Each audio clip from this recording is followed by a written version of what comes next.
Speak of the devil, and he shall appear. It's my Bane voice. Is it? It is. Never do that again. Oh.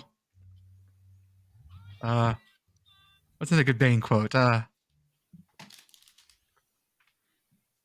just gonna let you flail here because I don't ever want to hear the Bane voice again. Have you watched the Harley Quinn series on Max? On HBO Max? Okay, it's oh wait, no, yes, we did watch that. It's really good. I really like it a lot. Yeah. But the only part they bring in from like the Dark Knight universe is the Bane voice, which is great. It's very funny in that context. But Bane is like a therapist and like just trying to do his best. And they're down in the pit, and the pit, it's like a rehab place. It's so good. Like that episode, especially when they're in the pit, one of my favorite episodes. The only other place that I've seen Bane is in the movie Batman and Robin. Oh yes. Where like it's just very funny after seeing like Tom Hardy. Bane is like this like large, like impressive dude, right? Like intelligent, well spoken. If Bane was in real life, like I feel like every college football coach in America would be trying to get Bane to come play offensive line, right? Oh yeah, and like that's just comparing that to Batman and Robin Bane. Again, my only other reference point, because it's just miles different. I mean, like Tom Hardy Bane is saying like philosophical stuff with that voice. Like Batman and Robin Bane has a much different voice and also like has absolutely nothing to say. Frankenstein. It's just Frankenstein. Yes. But the best part about it is that when he disguises himself as a valet, I believe. Yes. He just puts on a top hat. Yes. So it's like giant muscly Bane, but with a top. It's that movie. I could go over like Batman and Robin so much. It's one of my favorite movies in terms of just absolute crazy wild shit. Because that's the one that has Arnold Schwarzenegger's Mr. Freeze. See, the that ice part I like. That part I like. All like just Arnold making ice punch. All the Uma Thurman stuff. Uma Thurman is Poison Ivy. Bane is like her sidekick who just mumbles. The whole thing. Alicia Silverstone? That's her name, right? Yes. Batgirl. Yeah. As Batgirl coming off of her Clueless run. Another movie that I could watch 1,000 times. Clueless is one of my favorite movies. It's so good. Anyways. Folks, welcome everyone to the Sickos GOTW podcast. This is our podcast. Did I say it wrong? It's just weird that you started with folks. Okay.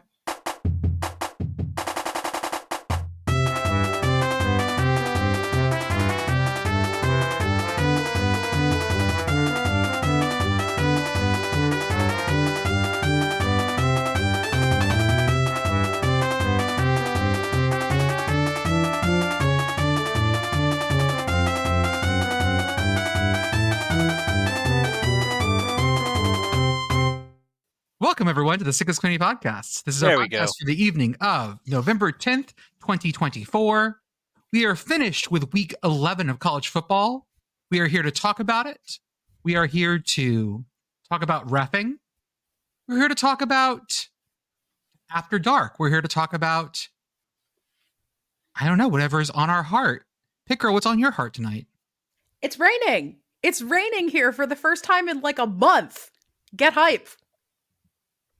The tomato plant that is still sprouting out from under the air conditioning unit and has not died because it has not frozen here yet is probably so excited.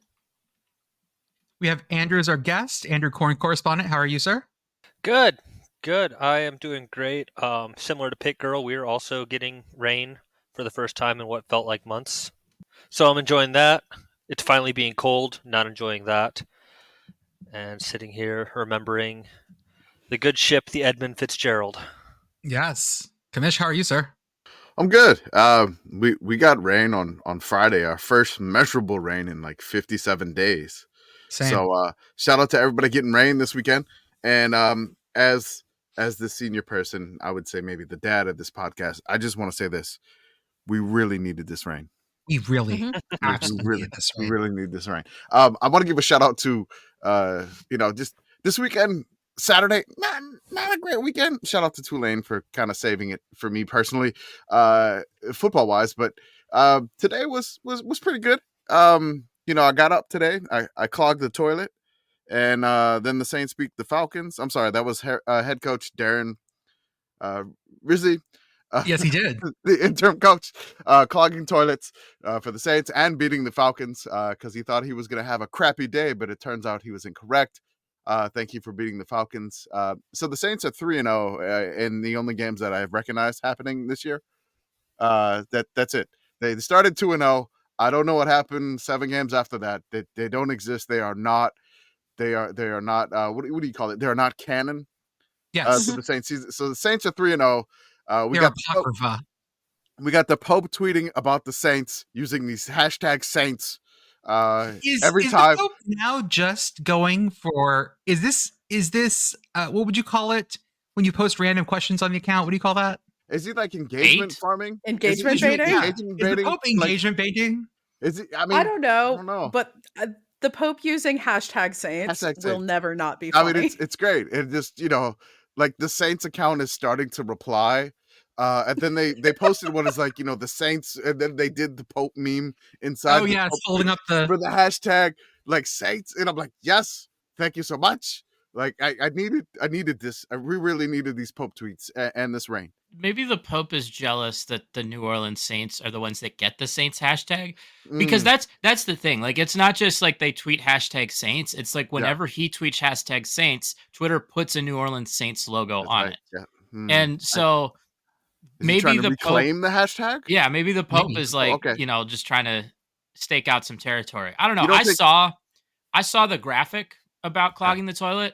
Like, that got me fired up. Like, I wasn't even following anything about the NFL today, but just seeing that graphic, like, it got me fired up. It got me wanting to clog my toilet just to, get in on. And this is why everything needs a graphic. Everything needs a graphic. Everything. Sorry, Nicole.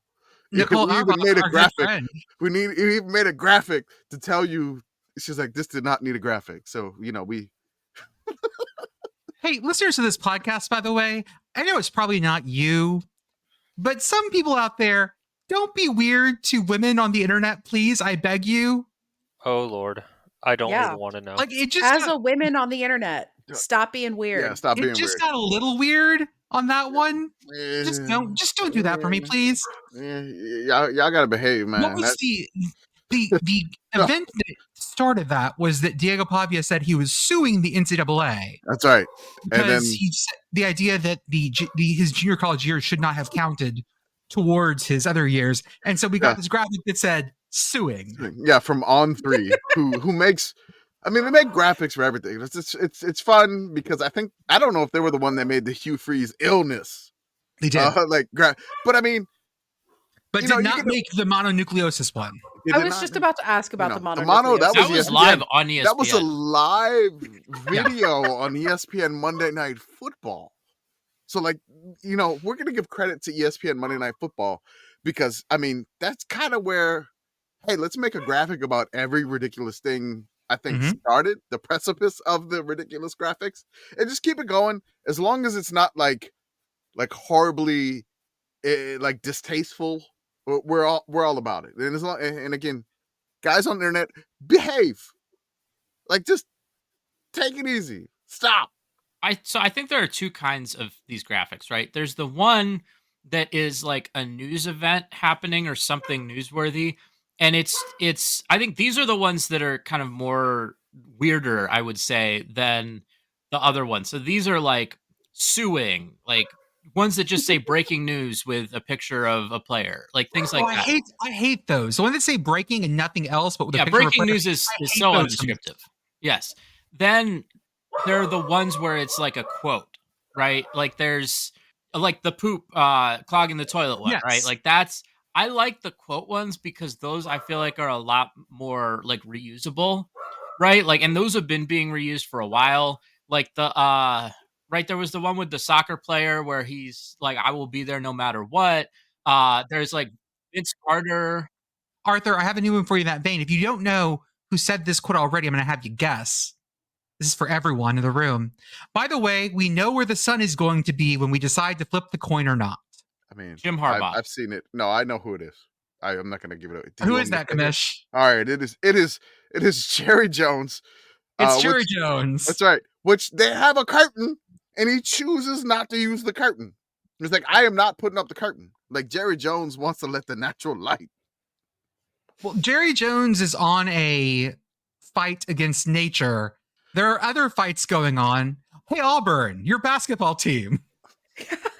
Your basketball team threw hands on a private fucking plane, a small one. Have we seen a picture of the interior of that plane? I personally have not, but because it's a basketball flight, that is a small enough plane that I'm paraphrasing something the Shutdown Fullcast said, but also this is just like logic and facts, right?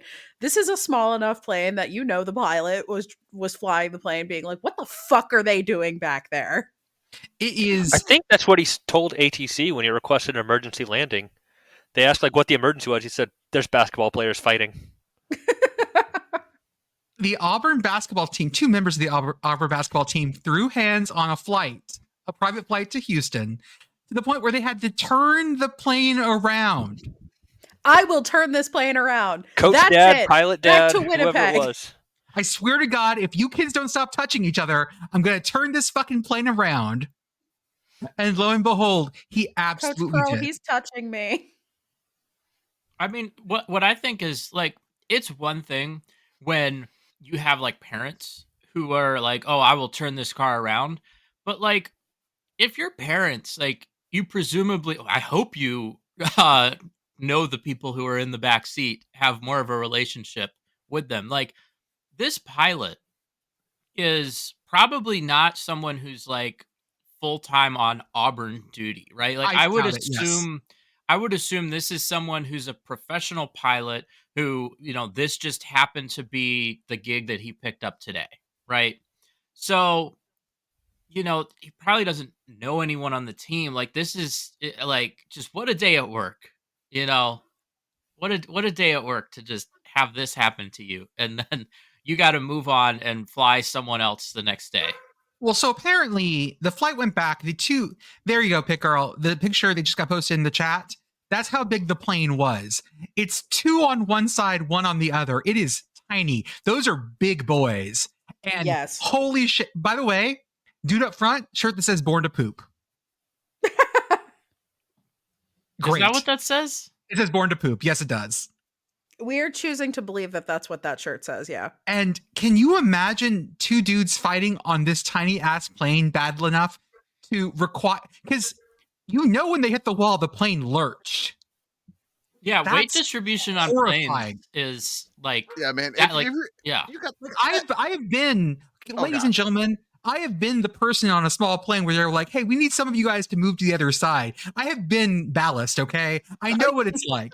I have been on a flight from like to Monroe Airport. Yeah, I've been on tiny planes. like there's some tiny planes flying into MLU, the airport. Two people throwing hands on an Airbus A380 or whatever, one of those giant planes. Doesn't even, nothing happens. No, you're fine. 2 dudes wrangling on this plane. That plane's gonna start. Oh, I can't even imagine. I have a slight fear of flying anyways. Oh, yeah. This just makes my skin crawl. I also imagine being one of the non-fighting passengers on this plane. Right. Hey, man, are you getting air sickness? Are you down. worried that you're about to die? Are you trying to break up the fight? Like, how are we attacking? Are you this grabbing problem? the air sickness bag? Because I would be. I'm just sad that there's no one on this Auburn team wearing number 57, because that's the number you want to have if you're on a plane with a destroyer. Plane number 57, apparently. Good God. So, yep. Guess what though? Auburn won the game. They did. Auburn. They beat Houston. Auburn is like probably the school across all of college sports where I just assume like, oh, like, did some dumb shit happen? That's a power up for them. Yes. Like something stupid has happened. Auburn gains an advantage. They have rolled. It is like 10 plus 10 to their luck. It just 100%. Yeah. This is the character where in the RPG where every time they take the poison item, it powers them up. They have that whatever anti pill is. Hey, hey, give your kids some Benadryl. That'll definitely go them to sleep. You give it to Auburn, I was like, oh, they're hyped. It's like an energy drink. They're bouncing off the walls of a plane. They slammed to Celsius. Holy shit. We've gotten to silly season in terms of the coaching carousel a little bit. Let's start with a big one. Mike Norvell has fired everyone but himself at Florida State. Not quite, but that's definitely going to fix the problem. Yeah, offensive coordinator, defensive coordinator, and I can't remember who else, but they have chosen to clear house. We're not going to talk a ton about what Florida State did at Notre Dame because there's nothing to talk about. Holy shit! Okay. So I keep playing the loop in my head from Pete Thamel when he was in Ireland, and he said, and he was just like, "Yeah, I talked to NFL scouts, and they were talking about the Florida State defensive line, and they were talking about like they have some great NFL prospects on that Florida State defensive line." And I'm like, I want to know what teams were the NFL talent evaluators from. I still need to know. Like, yeah, because still, I gotta know. Like, it haunts you. Pete. You follow us. You follow the committee. We follow you. DM me. DM the commish. DM the committee. I need to know what NFL scouts, the teams they're associated with. We're talking about the Florida State defensive line being NFL like first round caliber, because I cannot get that like clip from the first like college game day in Ireland out of my head. And Florida State's 1-9, and I'm like, I need like an entire like John Boyce like breakdown, like Dorktown of this entire Florida State season, starting with the playoff snub, and then I need like a timeline of events. You're looking for an autopsy on a body that is still warm.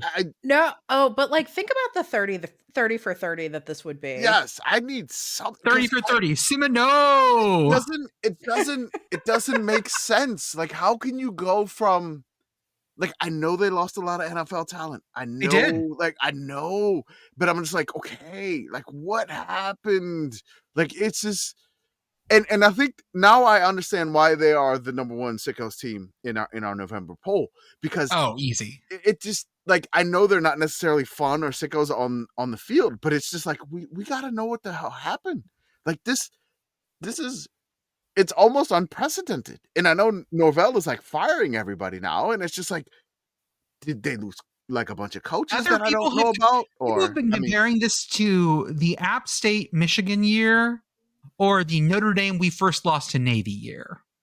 I mean, I just want to encase this like the last 2 years combined of Florida State football in plexiglass and study it. That's what I want to do. I need to know, like, I have to know everything. Like, give me, I work in like, I'm not going to say my work, but there's something that is requested like from these regulatory agencies that I work with. And there's something that's called, it's like, I want a complete timeline of events.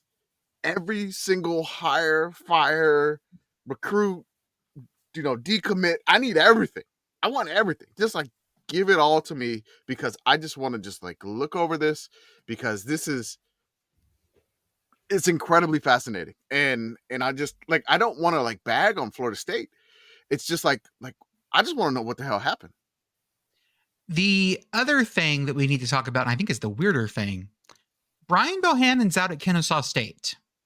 Yeah, what the fuck is this? So this morning, it was reported by On3 that he was forced out. Then Kennesaw State posted that he had resigned. He said he didn't, whatever it was. Thank you so much for all the work. And then about an hour ago, Brian Bohannon tweeted that they said they told him they were making a change of leadership and he did not resign. This is bonkers. This is patently like on its face bonkers. This is the only head coach Kennesaw State has ever had. The program started in 2015. He is the first and only. And yes, they're 1-8. but it is their first season in FBS. It is insane to expect anything other than something like going 1-8, James Madison accepted. And they upset Liberty. Their one is a really good one. Like, it is. What happened? It's a great one. This is, I think eventually we'll find out something else came down the path. I don't know what that thing is, so I'm not going to jump on this one too hard, but it has been a wild day in terms of he said on this one thing especially. And from all the folks I've talked to who are reporters and actual journalists, they're just as confused as we are. I mean, I imagine that if it was some sort of for cause thing, we would know about it by now. They would be screaming that from the rafters if it were for cause. So, right. So the only thing that I've seen about this is from Stephen Godfrey, where he indicated one of his tweets. He indicated that it seemed to be a gap between the administration and the coach on what was needed to get to the FBS level and then what was needed to succeed at the FBS level. So like this gentleman built the program from FCS to a power, got it to the point where they could transition. Now they I guess they are questioning if he can build a success in FBS, and they want to, and so maybe they viewed him as a bridge coach to get him to get the program to FBS, and now they need to go somewhere. Which I mean, man, like I just feels like my job where somebody gets credit for something else and all the work that I did. Okay, yeah, okay, I understand it now. Well, I mean, I think it makes sense in that if you look at like kind of the he said that's going on here, where yeah, the administration in the school is like, it just seems like they're trying to basically, they want to make this change, and they were trying to message it as like, oh no, like it was mutual, but like it's clearly not mutual. Like I would not put it past any athletic department. Like obviously if you're competent, then you don't have that kind of mix up, but like I wouldn't put it past any college level. Like I'm not going to assume that they're competent. I'm not going to assume maybe even that signals were crossed. I'm just going to think that yeah, maybe they just tried to get away with saying the one thing for the way they put it out there to the press, and hoping he'd roll with it. Yeah, and hoping he'd roll with it, and he didn't. And at the end of the day, I don't know that it really matters that much because the end result is still the same. But they're gonna have to go hire a coach, and he's not going to be the coach anymore. It's I guess this is the first football coach that they've moved on from. So maybe they just don't have a lot of experience there. I don't know. But I wouldn't read too much into the back and forth other than, maybe they just don't have everything together as, a relative newcomer to not just like FBS, but just, running an athletic department. I mean, it's not like Kennesaw State is that old in terms of, being Division I. So. We also have Mark Farley retiring at the end of this year from Northern Iowa. He is the second longest tenured head coach in FCS. He's been there since 2001. Iowa apparently holds on to their coaches for a long fucking time. Mm-hmm. You get a job in Iowa, and that is like job security. Like if anybody in Iowa hires you, you're probably there for Iowa and the Ivy League and the Patriot, not Patriot. Well, yeah, Ivy, Patriot, and Pioneer League. I think you can stay there forever. Yeah, you probably could. The Pioneer is like, hey man, you ain't got no scholarships. You're chilling. I mean, the only person who's been in his job longer than Mark Farley actually is in the CAA. Monmouth's coach Kevin Callahan's been there since 1993. Yeah, 93. His coaching career is older than I am. Oh God, that's wild. Yep.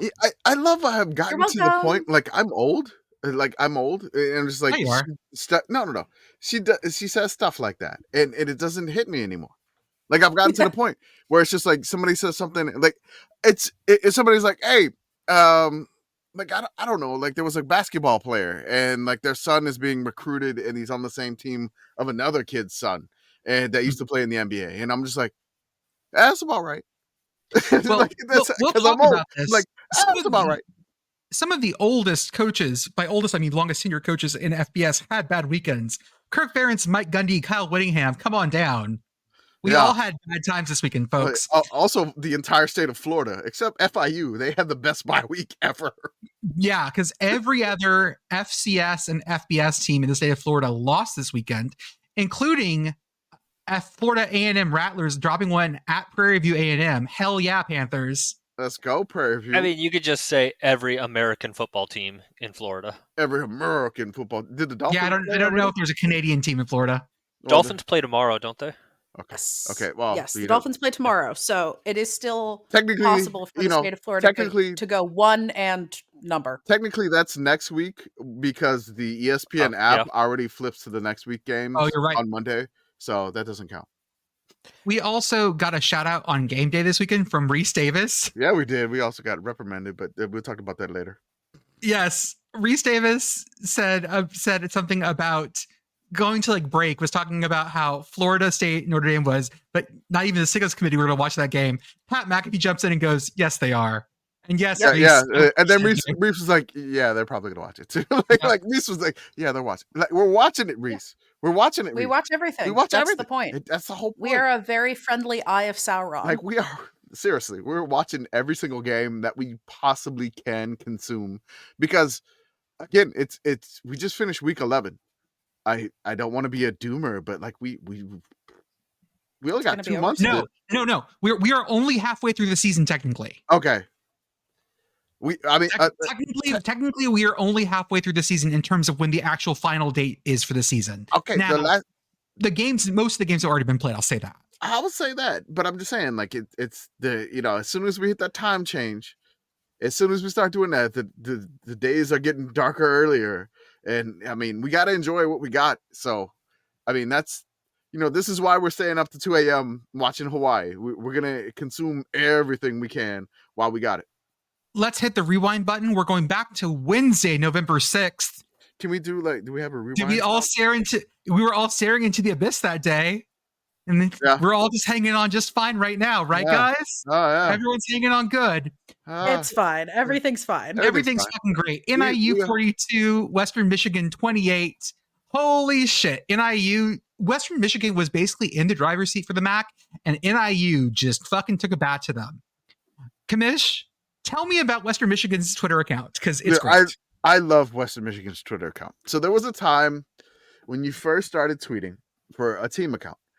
Basically, what you would do in the beginning, like I'm talking about 2008, 2009, is you're basically tweeting live play updates. You're just hey, it's 3rd and 7. Now Western Michigan has to punt. Western Michigan still does this. They don't do it for every single play, but basically they do it for the majority of them. And I love them. It reminds me of what we read about how they used to get game play-by-play in the teens and 20s. Yes. Where they would radio it in from other places from the press box and then announce it to other people all gathered together. I love it just because sometimes they'll if something happens, they'll throw a graphic, they'll throw a video. But they're giving you a play-by-play. They're giving this to you basically if you're not able to check an app or anything like that, and you sign up for alerts and you're a Western Michigan fan, they will give you a play-by-play radio call of basically text messages of each play, which is great if you're a big fan and you're out and about in Kalamazoo or wherever you're out in Western Michigan. It's fun. I enjoy the account. We follow. I'm not sure if they follow us. I don't know. They may. I have no idea. But big fan. The other action game was, of course, Ohio 41, Kent State 0. Okay, Kent State, this isn't going to be this year. This is good. I saw some Kent State fans being well, maybe we just need to get Nick Saban back. Hey guys, sure. You know what? I'm not going to be here to rain on your parade. I'm happy to cheer you on for whatever delusions you want. Yeah, it's good to have goals. It's good to want things. I tell my kid this all the time. Man, I just looked at the Kent State stats and I got really depressed. Don't do that. I did. It was bad. Do you want to know how many total yards Kent State had? It was just over 100, I believe. 2. 114. Yeah. How many did Ohio have? 407. Yeah. Kent State again, 62 yards passing, 52 yards rushing. They only turned the ball over once, so like didn't need to. It's just like I feel so bad for Kent State. It's just like they punted 10 times. Shout out to Josh Smith, the number 96, the punter. You're trying to make this no, done. We're done with this. I'm not going to do this anymore to them. Sorry, Kent. Kent State, we love you. We love you, Kent State. Right, I have like 3 Kent State shirts. Yeah. Like in my closet. I have the 1954 refrigerator bowl. I have like one that's like a lightning strike, and I think I have. No, I wanted to get the Kent State like superhero card that Home Field has, but I don't have it. I only have 2 shirts. I thought I had 3. We're going to start with something we usually don't do and start with an SEC game to talk about. Alabama, like a big name brand. Alabama 42, LSU 13. The fake tiger brought this down upon you, LSU. You knew what was going to happen the minute you brought in the fucking fake tiger. So, point of order, LSU did not bring in the fake tiger. LSU fans knew damn well how this was going to go when they brought in the fake tiger. The university knew that this was not going to go well and did this under duress from the governor of Louisiana. Because if nothing else, LSU fans are superstitious as hell. And Scab Mike brought doom upon the program. Okay, here we go. I'm going to give you some Louisiana insight here, because again, I have this information here. So, Commish being from New Orleans, I have inside info. You have Huey Long in your blood. I have Huey Long in my blood. I'm not going to give you the Governor Long voice. But, again, I have information. You have some inside information. I have inside information. I have a few things here. So there is something that is existing with the governor. I'm not going to get into his politics. But the governor won the election, and he's a graduate of the Cajuns, of a raging Cajuns. So there is this ongoing thing that is happening with the LSU fans and the governor, who resides in Baton Rouge because that is the capital of Louisiana, that he hates LSU. That he hates LSU because he went to the Cajuns. He absolutely hates LSU because he's a Cajuns fan and he graduated from the Cajuns. He also went to Loyola New Orleans. So, I mean, there's like 2 colleges that he basically skipped over LSU completely to go to in the state. Now, there's this thing that the LSU fans are just like, I don't know if the governor's trying to do this to be like, hey, I promise you, I really love LSU. And he's doing it like the wrong way. Like, God, what was the book where the person tries to love like an animal and like squeezes it to death? Was that Of Mice and Men? Okay. So he's trying. He's Lenny. So he's doing this with LSU. He's just like, I promise you, LSU, I love you. I got you a tiger. I spent all this fucking money to get you like an Omar Bradley tiger from Florida. I'm gonna bring it. And look, we're gonna bring this back. I promise you. You remember we used to do this all the time? And then LSU's like, no, we don't need to. Don't do this, governor. Don't. And then just strangles the love for the LSU that he claims to have. So besides Florida, where else could you find a last minute tiger? Russia? I mean, I'm sure there are. I guarantee you there are plenty elsewhere in Louisiana. There was one which is not too far from Baton Rouge, which is in between Lafayette and Baton Rouge. It used to be in Grosse Tete, which is Grosse Tete, or is it Grosse Tete? I apologize if I said it wrong. Tete, whatever. But like there was a tiger truck stop that used to have a tiger. Jesus Christ. The name is like a gas station. It's like a Buc-ee's. It's like a tiny Louisiana style Buc-ee's that had like a tiger enclosure, but they lost their lawsuit and they had to give up their tiger. And the name of the tiger was Tony the Tiger. So, and this happened in 2020. But if they wanted, they could have gotten a tiger for somewhere else. But like, you don't want like a forcible tiger. Like, you need to consent to the tiger, and like LSU did not consent to this tiger. I don't think it was just like, yes. How high would a gas station tiger be? I mean, it's just breathing in fumes. On fumes? All day. Oh yeah, Oh, this look. There was like a long litigation lawsuit. Like so many like I can imagine animal rights activists like finally won in 2020. I don't know how long this happened, but there was like an extreme amount of litigation going on at the gas station. But again, it was incredible. Just I don't even know why. And so it's still called the Tiger Stop, but there's no tiger now. So it's still there. You can visit it. And I think one of our somebody said our mentions were like, I just went there last week. Do they still have like the tiger enclosure there? Yeah. And they have like a big sign that's like, this is where the tiger was. Like, the tiger was, if we had one. Tiger was here, like carved in. Like, tiger just put his paw prints up on the wall. Tiger was here. Tony the Tiger was. That was the name, Tony the Tiger. What would be the most concerning animal to find like on display at a gas station? Rhino, hippo. Oh yeah, live Elephant. hippo at the gas station is not a vibe because they're mean. Mm-hmm.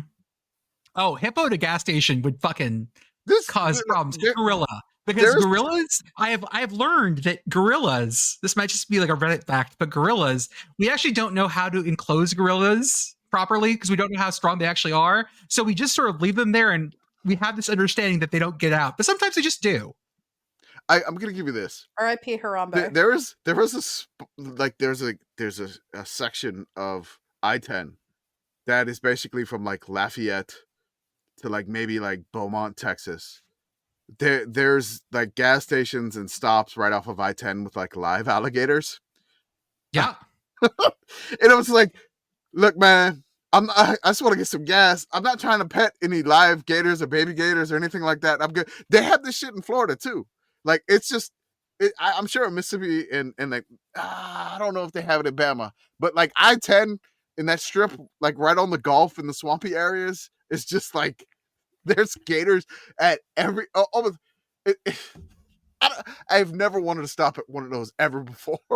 I have an idea. So you guys know about all the escaped lab monkeys in South Carolina? Yeah.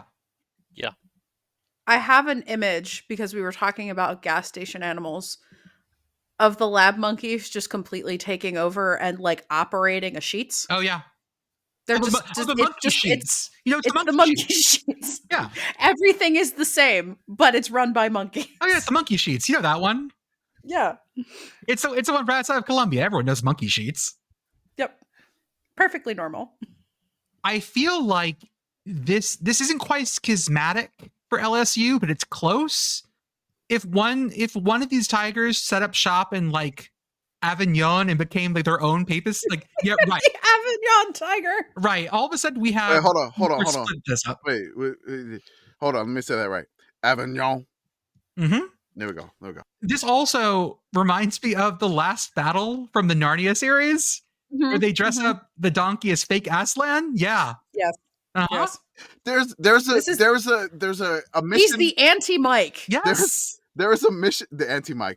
Oh my God, it's like the Antichrist.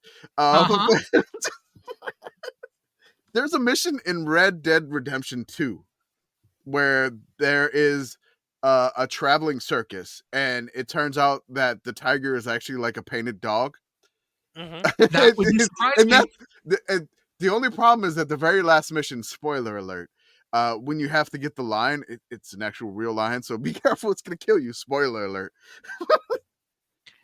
I would like to say that Mike the Tiger tweeted out today, when things seem bleak, you can wallow or you can rise above. We are tigers. We learn, move on, and rise.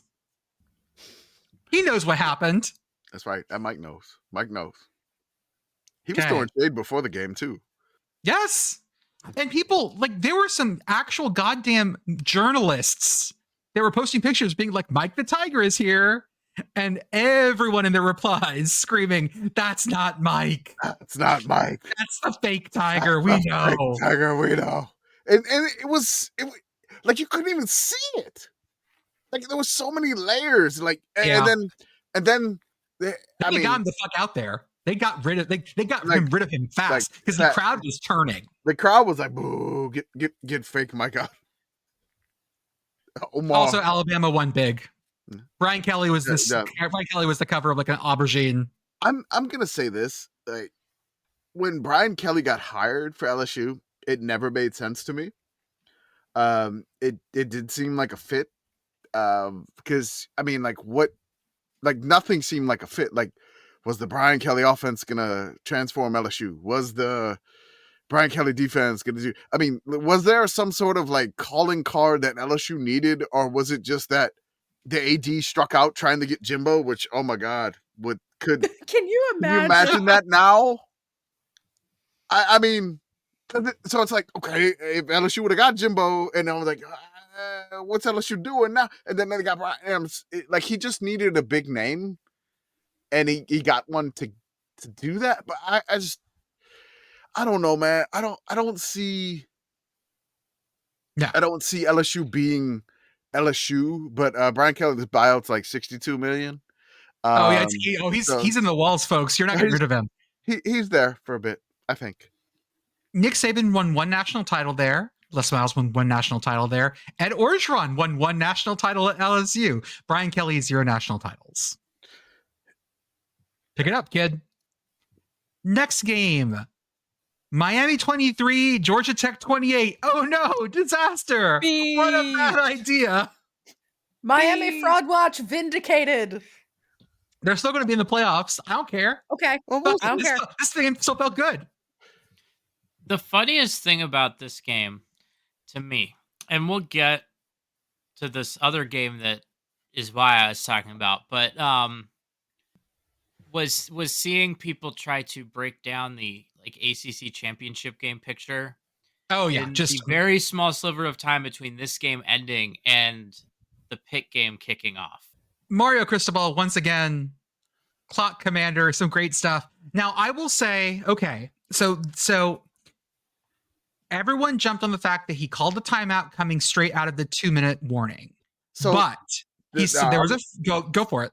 Okay, so it's 4th and 3, and the clock is ticking down to the 2-minute warning. So there's like maybe like 20 seconds or maybe like 10, 15 seconds. So it's like, do you call the timeout now, or you just let it go? Because Miami has all 3. You let it go. So he let it go. And I'm like, okay, you got all 3 timeouts. It's 4th and 3. You think Georgia Tech is going to punt. Then he calls a timeout outside the 2-minute warning. I don't know what he saw, and I don't have the post-game comments handy to figure out why he called that timeout. But there seemed to be, in my mind, that he went crazy to run to go call this timeout, because there must have been something. He saw something. I don't necessarily think it was 12 men on the field, because I counted the still picture after that. I don't necessarily know exactly what it is. If there was some sort of look that Georgia Tech came out in, possible fake to do that. But I was like, okay, if they get the first down, you still got 3 timeouts.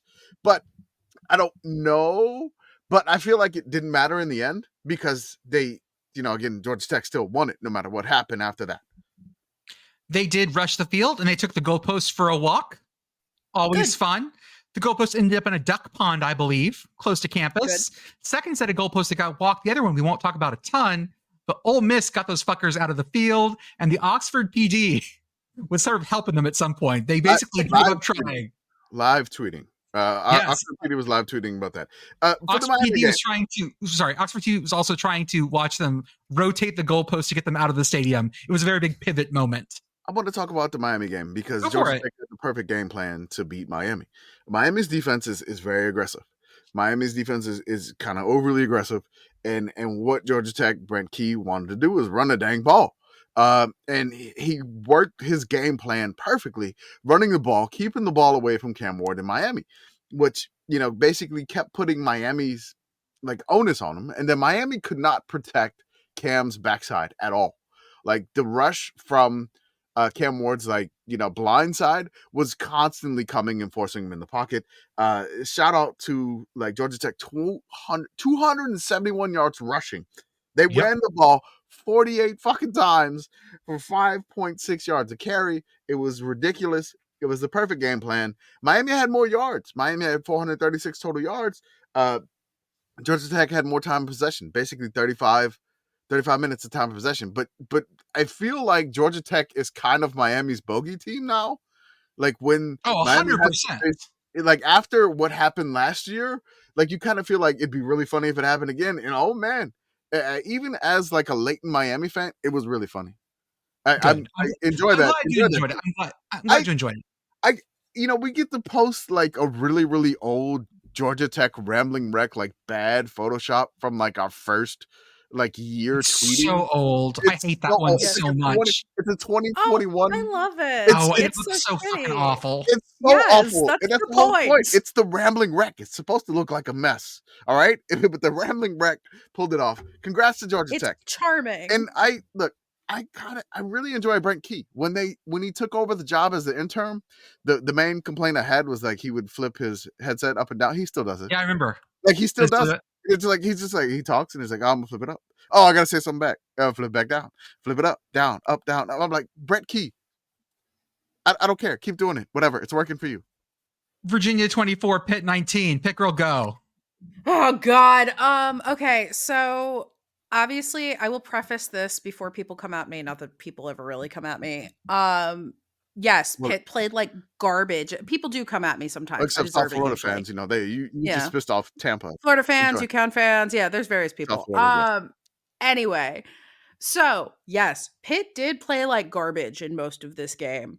The first sequence from scrimmage was mostly penalties. That was not great. There was a lot of that in this game, and that was not great. I will say this is happening because Pitt is on its 11th variation of the offensive lineup this season, and so like the procedural shit's just all fucked now. Like it's just that's what it is. But the thing that I am angry about is at the end of this game, late in the fourth quarter, and mind you, it's like 11:30 Eastern because this was an 8 p.m. ACC network game for some reason. Mm-hmm. I'm just going to read from the Post-Gazette article. Trailing 21-19, Pitt and Virginia met at the 24-yard line for a 4th and 1 play with 6:06 left on the fourth quarter clock. The Panthers had a chance to force a critical stop and turn the Cavaliers over on downs to set up a potentially game-winning drive. Pitt's defense appeared to stuff Virginia quarterback Tony Muskett short of the line to gain before head referee Nate Black called the play dead and said officials were not in position before the snap. Listener, what is supposed to happen when this happens? What is it? Oh, I was waiting for the listener to respond. Yeah, okay. Listener, I have left space for you to respond. You, as a student of football, since you are listening to this show, should know that this is a snap infraction. And this is a 5-yard penalty. You don't get to just line up and try again. But you know what the ACC refs did? They gave Virginia a 5th down. Virginia proceeded to convert, hold the ball for another 4 minutes, and kick a field goal. The aristocrats. So here's my thing, and why I personally don't care, is that number one, like if you look at how poorly Pitt played, like there's some teams where they were winning, then they start losing, and it's like, oh, what changed? And with Pitt, they played exactly like they have in the first 7 games. They played like it last night. The only difference between last night's Pitt and the first 7 games of the season Pitt was that they didn't pull the win out of their ass at the end. And Pitt still got the ball back, plenty of time on the clock. They had a couple timeouts, and they still had the opportunity. At that point, it was a 5-point game. They still had the opportunity to drive down the field and win the game, and they didn't do that. They threw another pick, So they did. So personally, I'm like, you know what? Like they played like they wanted to do that all game. I mean, they're especially they had a backup quarterback in. He was kind of itching to throw some picks downfield, and I don't think that I don't think it mattered. I think that I'm not going to go getting upset about something that I don't think matters. It matters because we want a fairly officiated game. this was not a fairly officiated game. And the fact that the ACC also, like, this is a rule in the rule book that the refs were just like, nah, man. And like the ACC hasn't even officially acknowledged that. And I'm not saying there's any sort of grand conspiracy here or whatever, but like, can we please just enforce the fucking rules the way that they're supposed to be enforced? I'm not saying this would have changed the outcome of the game. Arthur, I think you're right. It probably would not have. But like, what? Yeah. I fall there with you. Okay, another bit of reffing fun. BYU 22, Utah 21. The Holy War had some what fear happened at the end of this? Okay, well, let's talk about the game. Yeah, let's talk about the game in general. BYU is having a bad time at Utah. Lots of false starts. Lots of just, that crowd is so goddamn loud. And first off, the game looked amazing. Classic red and blue color rush matchup looked fucking great. Commish, what happened at the end? Oh my God. All right. So let's just preface this. It's Utah is trying the coast to victory here. Utah is trying to coast to victory because Utah gets all 21 of their points in the second quarter. They didn't score they didn't score anything in the second half at all. So they're trying to coast to victory. And then what does BYU? So it's 21-10 at halftime. What does BYU try to do here? They're chipping away. They're chipping away. They get a field goal. It's 21-13. They get a touchdown. With like 12 minutes left in the game, it's 21-19. They missed a 2-point conversion. So, man, I know. Okay. So there is some feelings. Like even the ESPN app has this wrong right now. What happened at the end? They mark it down that BYU fails on downs, but they still get 3. Yeah, that's not. They win the game. Yeah, they hit a look. That's how crazy this game was. Like they mark it that BYU failed on downs. Like the ESPN app was like whatever, and it's just it's a mess. Utah's trying to stop this field goal. There's a controversial holding by Utah that allows them to extend the drive. I mean, there's just, and the Utah AD is in his feelings, like just in his feelings. Oh, big in his. He's having, as I would say about my little kid, he's having some big feelings right now. Big feelings, and I mean the feelings are so big that essentially that he issues a statement that he calls an apology. But he doesn't even apologize. It was a non-apology. Yeah, I was just like, hey, I mean, I should have said this in another manner, but I'm gonna say the same thing. But BYU hits a 44-yard walk-off field goal and silences the Rice Echo Stadium, and they stay undefeated. Like BYU is, Miami was the fuck around and find out team. They fucked around and they found out in Atlanta. BYU is now the fuck around and find out team because they have not found out yet. So they are still so close. So close. My God, BYU, you are playing with fire. Shout out to the church that we saw in a tweet just a little while ago that their hymns for the church for this in Provo, their hymns that they had 3 of them. The 3 hymns that they chose was 22 to 21. Jesus. The Holy War. The Utah AD is getting fined by the Big 12 because he said some shit about how I was proud to be in the Big 12, but now I'm not proud anymore. The Big 12. I don't like this anymore. Big 12, I am disappointed in you. Sorry, Dad. Big 12 Okay. He goes from Pac-12 refs to Big 12 refs. Like, yeah. I mean, I told you that I can't prove. I mean, I could prove if I looked it up, but y'all, those refs were going some places. I mean, there had to be some integration of referees. Other games. Let's go. New Mexico 21, San Diego State 16 at the Sandlot. This was our game of the week. It did deliver. This is The Sandtrap. The Sandtrap. My bad. Yeah, that's right. It looks like a golf course that basically just overseeded, and they aerated the greens, and there's just sand everywhere. Like they plugged the holes and just put sand everything. It's just not. I don't know what they're trying to do there. And so like we posted this on Blue Sky, our Blue Sky account. It was like, yeah, the NWSL has been playing on this crap all year, and they can't figure it out. And it's the newest stadium in the Mountain West and the NWSL, and they can't fix the turf. They ended up taking that NWSL game, I believe, to St. Louis. Yeah, they moved instead of playing it in San Diego. Yes, in Louisville. Thank you. It was crazy. I expected New Mexico to pop off way more. They did not. Oh, they did. But this game, like, I'm just gonna tell you, like I watched the entire game on this one because it's a game of the week, and I stayed up the entire game. It started off like touchdown, like bam, big run, 51-yard run for New Mexico. I was like, yeah, 4-play, 99-yard drive. Let's go, Lobos. Then San Diego State goes right back down. Then they bog down inside the 10. It's a field goal. I'm like, whatever. New Mexico, they run the same play again. Bam, 68-yard touchdown. It's 14-3 New Mexico. I'm like, yeah, high score. San Diego State goes right down on the field. They bog down in the 10-yard line. It's 14-6. And then San Diego State, hey, now it's 14-13. Let's get some fireworks. It's halftime. And it's just like at the second half, everybody like fell asleep.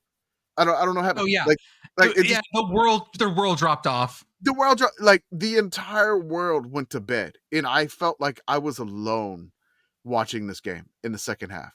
I felt like this was the most Sickos game of the week because it's just like I'm by myself tweeting. Like I would tweet highlights from this game, like FS1 would post this, and like Petros is calling this. Like I hear them. I see like a few people in the stadium, but like I would post a tweet or something to Blue Sky, and I'd only get like 1 or 2 likes, and I'm just like, yeah, is anybody awake?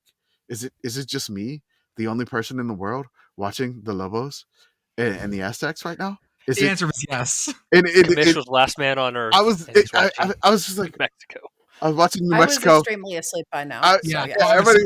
Everybody's done after that week. It was a Friday night game, and like everybody was just like, this week was hell on earth, and it was just like I'm going to bed. Like I'm going to bed early, and you know us calling it the Sickos game of the week. It felt like the right call because only like an idiot like myself would be up watching this, and so it felt apt.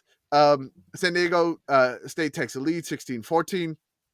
Then New Mexico goes on a brilliantly architect drive to take the lead 21-16. Then like San Diego State just cannot get past New Mexico's defense, and New Mexico's defense is one of the worst. And New Mexico's defense keeps getting hurt. They're like on their 4th string linebacker. They're missing their top 2 quarterbacks, but somehow they cannot get past this New Mexico Lobos defense. Like San Diego State just cannot get past the Lobos defense. Like just something happens, like a ball gets deflected, and it just like the wide receiver slips on the sand. It was just they couldn't do it. And then New Mexico goes on the game-killing drive. So shout out to Devin Dampier. They waste the last moments of the game. A brilliant 3rd down call by Bronco, and Dampier like shakes like basically 4 San Diego State defenders, and he had like 1 lineman out there who took out the last one to get him like the 7 yards needed to end the game and win it. And the Lobos win it. They're 4-6. They're still alive for a bowl. They have Wazoo next. That's going to be tough, very tough, but it's in Albuquerque. Who knows? But this is the first game that the Lobos have won while scoring less than 50 points this year. Yep.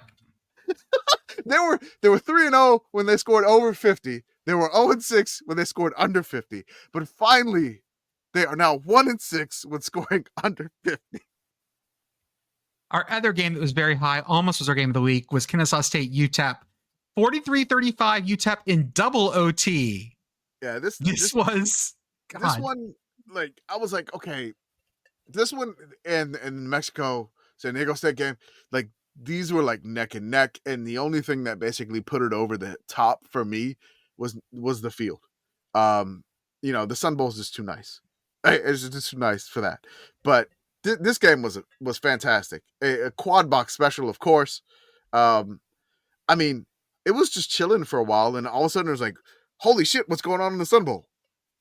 Right. This one was not really doing anything until all of a sudden, like, oh my god, this game's going to overtime. And then it went from there. The longest scramble I've ever seen for a 2-point conversion, the UTEP QB was on a fucking odyssey. Was that Pickles? Was that our boy Pickles? Pickles did not play in this game. Pickles did not play in this game. And so I was upset there was a lack of pickles. It's fine, the restaurant forgot my pickles. But it's okay. So the quarterback was Skylar Locklear for UTEP, who basically was just running for his life for this 2-point conversion in double OT. I mean, this game was ridiculous. At the halftime, it was 14-7. The third quarter was like 14-13, 21-13, 21-21. And then fourth quarter, 28-21, 28-28. I mean, it's just, it went off. Like, I don't know what happened in the second half. Like, there was like, hey, let's make some halftime adjustments, and they worked for both teams. Yeah, I'd love to see the perfectly balanced halftime adjustments where everything just sort of like pops off. It was like, hey, okay, we should do this. It's like, yeah, it works. It works. Also, of course, best kicker name this year, Buzz Flaviano, still at UTEP. Shout out to Buzz. UTEP has got some names, and we already discussed the firing of Coach Brian Bohannon by Kennesaw State. I don't know if he even wins this game, if he survives anyway.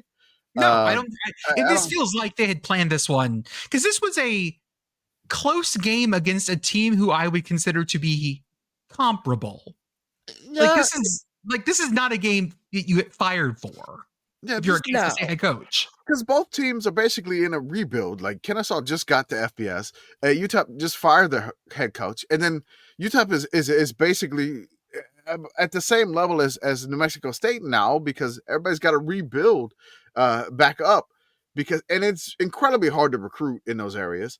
And shout out to Scotty Walden getting on win number 2 in dramatic Sun Bowl fashion. Very dramatic fashion. We'll do one more before we do ad reads. Quick one. Cal 46, Wake Forest 36. Cal gets their first ACC win and is also only one game away from full eligibility. Wake Forest. I believe we have to call him Woke Forest now. No, no. Right. Oh, we got to yell that for that. Don't say that on Blue Sky. Take that back to. They got in their feelings over there. That wasn't appropriate given the week. I was like, okay. I was like, that's what the algorithm would say, and I'm like, do you know what I love the slowest fucking mesh you've ever seen. Ah, damn, man. Wake Forest running plays in fucking slow motion. Hell yeah. It's just, I love that. It's just like, it feels like when Wake snaps the ball in the slow mesh, and it's just like my wife and myself, like we have the ball, and I'm like, what do you want for dinner? I don't know. What do you want for dinner? What do you want? What do you want? What do you want for dinner? I don't know. You want a burger? I was like, no, we had a burger like 3 days ago. But how about this? Maybe some chicken tenders? I don't know. Could you do a salad? A salad from where though? Maybe do you want a sandwich? Well, remember that Boar's Head thing? They had the steer. Okay, yeah, a sandwich probably not a good idea. This is getting too real. All of a sudden, I'm getting a way too real look into your life. Holy shit! At what point do you get trapped in the drive-thru? Do you want? Well, the kiddo doesn't like Chinese stop food. Being a joke. The kiddo doesn't like Chinese food. Do you want? This is just therapy for Commish. Yeah. I don't know. Just dudes will talk on his podcast rather than have you tried getting Chinese food and just giving the kids sweet and sour chicken with no sauce? Because that worked when I was a kid. Maybe that could work. I'm not sure. And he hands the ball off. He gains 12 yards. Oh, fuck. Okay, good. On to our ad reads. That's all we need for that one.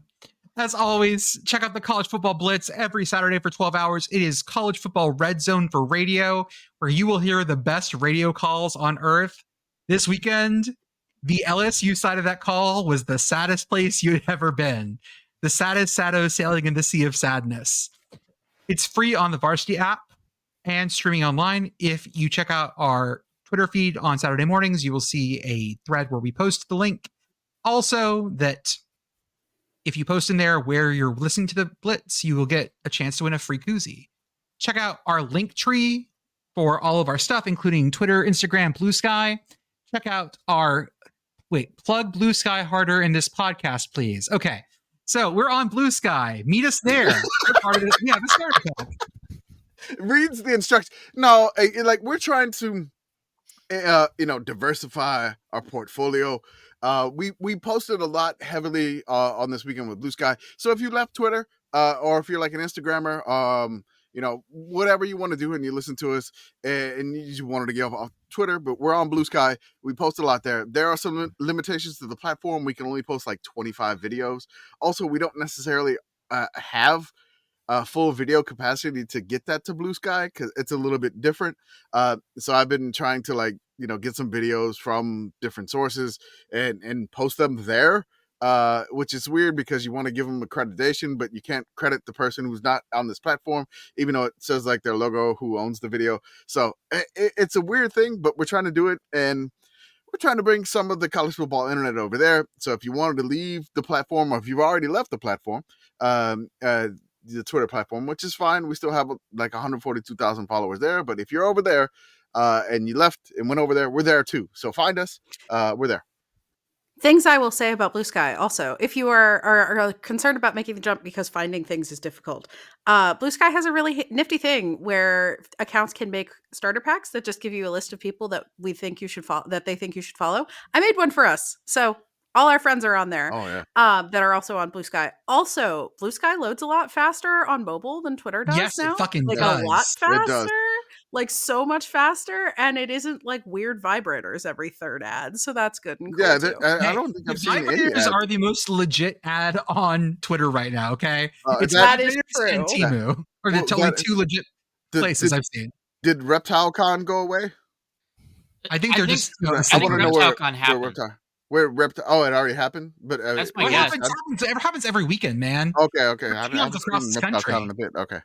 It's not ReptileCon, it's Repticon, like a fucking Transformer. Sorry, well, it's winter and they're cold-blooded. I just want to plug with Blue Sky. If you want to talk about Pitt on Blue Sky, we have declared that the hashtag for talking about Pitt is hashtag PittBS, right? The it's BS, great. Of course, stands for Blue Sky. So of course. Oh my God, that hashtag rules. I'm just gonna say that. Shout out to the Pitt folks that are out there. Again, we're out there. Does that count as plugging Blue Sky harder? Did I do it? I think you did. Cool. Put a check mark on the doc. Thank you. Also, our Patreon is always $5 a month. Join our Discord, get access to our weekly Rakings debates, live chat during games, participate in our research, whatever you want to do, come chat with us. We also have our paywalled podcasts, include Commish's Corner, Yes, Rah, Rah, Rah, Yes, and Prairie View Chronicles. We got some other things coming in the pipeline as well. Our merch store, sickoscommittee.org. We have our little stands made it, so they are being made, and thank you for that. We did make the pre-order. We have a finite amount of extra. Right now, we only have, as of this recording, we only have 46 left. So if you had any inkling and you're listening to this now and you wanted to get it, there's only 46 left. We made the pre-order. We got some more in stock. We were able to add I think maybe like 50. So we only got 46 more there. If we do another run again, we got to get to 100 again. So if you wanted one, get it, because there's only 46 left. Love it. Check out our YouTube, Instagram, Twitch, Blue Sky, and a bunch of other places. Our Substack. Shout out to Message Board Geniuses podcast. They go the places we refuse to go. And as always, Home Field Apparel for the softest, comfiest, collegiate, officially licensed apparel. Use offer code YES, yes, 3 HAs for 15% off your first order. And our Sickos Hat Showcase. Every week we have 2 new hats that are 25% off, even if you've ordered before, using the offer code YES, hat, yes. And we're still working on the one for this week, I believe. Yeah, keep an eye out on the timeline for that. You're getting... we already had so many hats on this list, and it's just it's hard for me to find matchups where home field has the hat and they play each other, and one of the teams has not been featured yet. So we should do it this week. Just do a, here's a big, massive back order. Here's what we have so far. Okay. And just push all the old hats. Anyways, maybe I'll find a matchup. We'll figure it out. We'll see. Back to games. East Carolina 49, FAU 14. Last time I asked someone to make a prediction about this game, Commish said that ECU would handle FAU, and yeah, you were right. Yeah. Congrats. The interim coach bump. I was like, yeah, it's going to extend for another game. And oh, God, did it extend. The ECU Twitter account was like yelling a lot, like all caps, like us. It was like 35-7 at halftime. They were firing cannons like all game long. I'm glad they didn't run out of cannonballs. They came prepared. So they won 49-14. Shout out to ECU, who is now 5-4. They're going to make a bowl. I'm pretty sure they're going to make a bowl. That's right. Jacksonville State 44, Louisiana Tech 37 in overtime. Okay. The last like 2 minutes of this game, Jacksonville State is down, needs a Hail Mary to even come close to this thing. They launch the Hail Mary. It's a tie game. Then they miss the extra point with the clock 0-0, and they have to go to overtime. Everyone's body just like deflate. The video of the coach, the players, like Rich Rod on the side, like he was just like the kicker, the holder went to like surrender cobra. Oh yeah, everyone was just could not believe this shit. There was a lot of surrender cobraing, and as the Hail Mary hit, it was some of the worst Hail Mary coverage I've seen in a long fucking time, by the way, Rustin. It was awful. This was hilarious because the Hail Mary, they all went up, and like none of them got it except the Jax State receiver who ran behind everybody, which was great. Then after that occurred, this is La Tech's homecoming weekend. They flashed into the stadium, and they showed what appeared to be the homecoming king and queen. The queen was doing a surrender cobra. The king had like some sort of like white football in his hand. I don't know if it was like, one of those like fancy ones you'd get an autograph in his hand. Just like, did that just happen? And, my bad football weekend got a little bit better that day. It did. They missed the extra point. Your heart shrunk 3 sizes that day. Look. They missed the extra point, which, I mean, the holder was like, oh my God, I can't believe he missed it. The kicker was like in the fetal position after missing that. But the funny thing is that Jax State still won this in OT after that occurred. Because that's what's going to happen, right? Like that's like the story is you miss that point and then you go on to lose the game. No, that did not happen. They won the game. They won the game.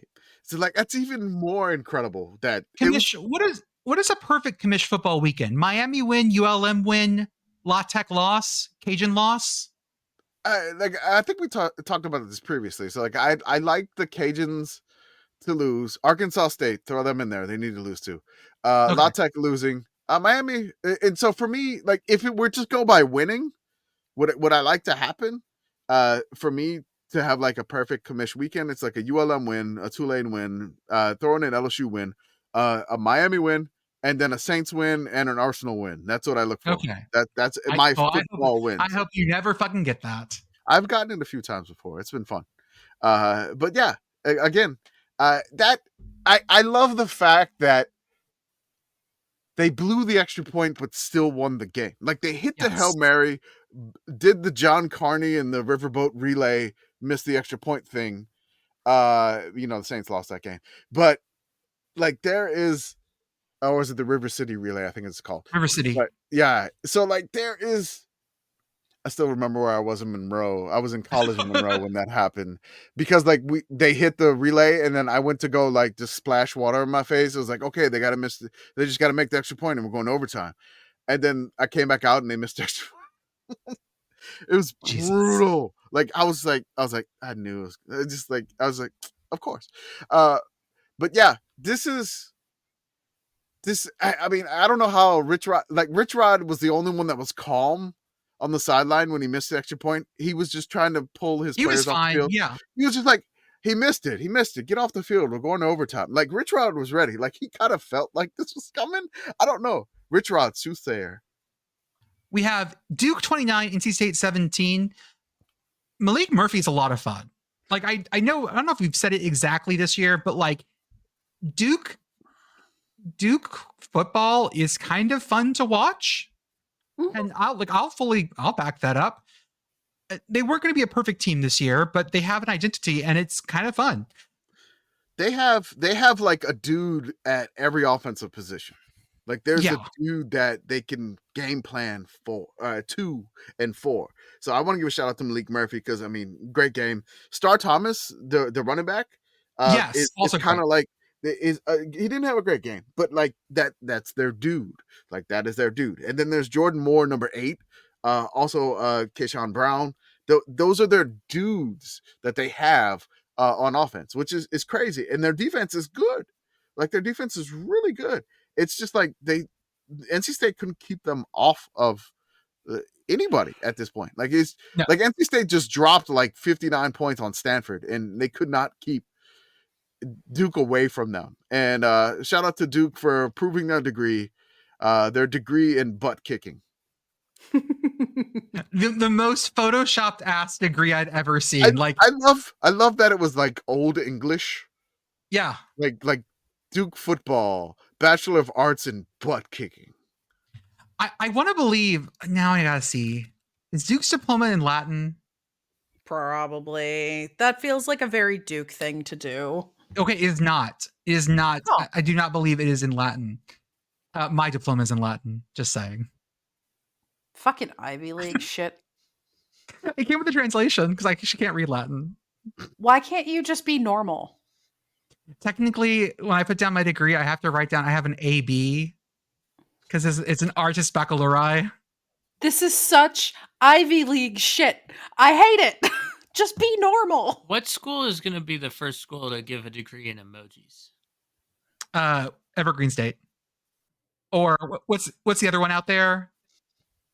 Not Evergreen State. What's the other hippy dippy school out in Oregon?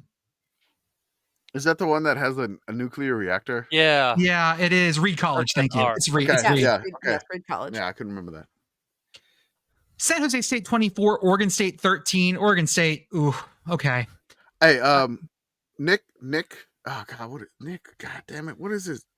Nick Nash for San Jose State. Amazing. Like I'm huge fan. Ken Niumatalolo. The first bowl eligible team in the state of California is San Jose State. San Jose State.